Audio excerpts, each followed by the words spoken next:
Hi everyone, today I'm going to do something crazy. I'm going to combine a $20 lens to a $4,000 camera. So what I have here is the famous Oreo disposable camera lens. It's a fixed aperture f11 manual lens that I put on my Sony A7RV. And I'm going to take some portraits here using this setup.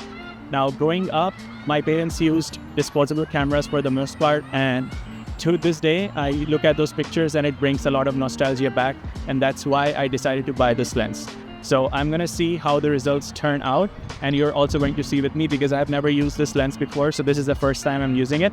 And this lens is everything a good lens is not, and that's the point. So a friend has graciously volunteered to model for me for this portrait shoot, and I'm going to ask Hania to come here. If you want to say hi. Hi.